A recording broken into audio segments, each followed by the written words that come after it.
नहीं है? देखिए, दो प्रश्न हैं। यह जो अभिभाषण पर धन्यवाद प्रस्ताव पर चर्चा होती है, बहस होता है, एक तो सरकार के विजन पर यह बहस है। विगत 1 वर्षों में जो सरकार ने कामकाज किया, उनके लेखे जोखे पर बहस है। और जितना सरकार को सतर्क नहीं रहना चाहिए, उससे कहीं विपक्ष को सतर्क रहना चाहिए। हमें लगता है कि यहाँ बिल्कुल विपक्ष शून्य है।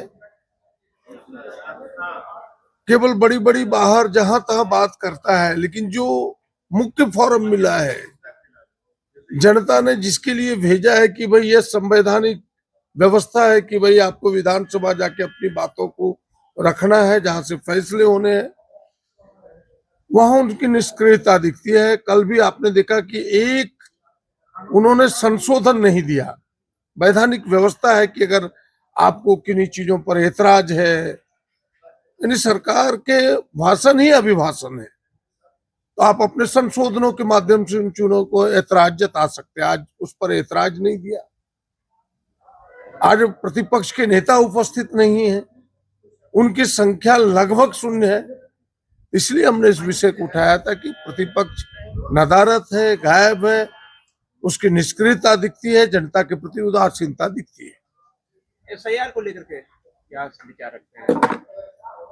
नहीं, एसआईआर के, हम सब एसआईआर के विरोधी नहीं है, लेकिन जिस प्रकार एसआईआर का दुरुपयोग किया जा रहा है, जो संविधान प्रदत्त हमें वोट का अधिकार है, जिस वोट के अधिकार के कारण ही लोकतंत्र जिंदा है, जनता के अधिकार जिंदा है। मैं तो दावी के साथ कहता हूं कि यह वोट का अधिकार ना होता तो कोई पार्टी किसी के दरवाजे पर ना जाती, कोई नेता किसी के दरवाजे पर नहीं जाता। और आज उस वोट के अधिकार से लोगों को वंचित करना चाह रहा है, तो इससे बड़ा इस लोकतंत्र को कमजोर करने वाला और कोई चीज नहीं हो सकता।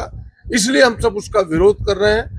हमने दोनों चीजें की है कि सरकार को हमने प्रयास किया है कि जो एसआईआर अगर कराने ही है तो हमारी पार्टी सतर्क रहेगी, ताकि वोटों को वो कट ना कर सके, और जो ये गलत तरीका उसका हम विरोध करते रहेंगे।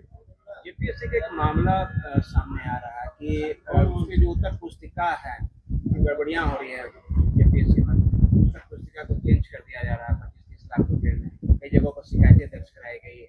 जेपीएससी को लेकर के इस तरह के कई सवाल बीच बीच में आते रहते हैं।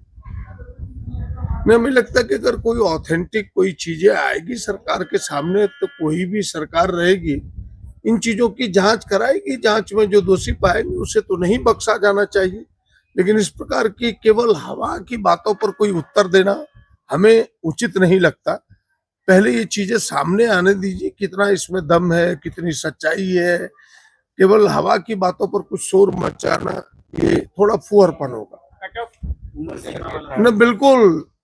हमें लगता है कि सरकार को मैं बधाई और धन्यवाद देना चाहता हूं कि सरकार ने जो बातें सरकार के सामने, खुद मैंने उठाया था, कुछ अन्य विधायकों ने भी उठाया था, सरकार ने इसे गंभीरता से लिया। और आज मुख्यमंत्री जी ने खुद संज्ञान में लेते हुए संसदीय कार्य मंत्री को, मुझे भी बुलाया था, और लगभग यह तय हो गया है कि जो आम छात्रों की मांग है उस पर विचार हो रहा है।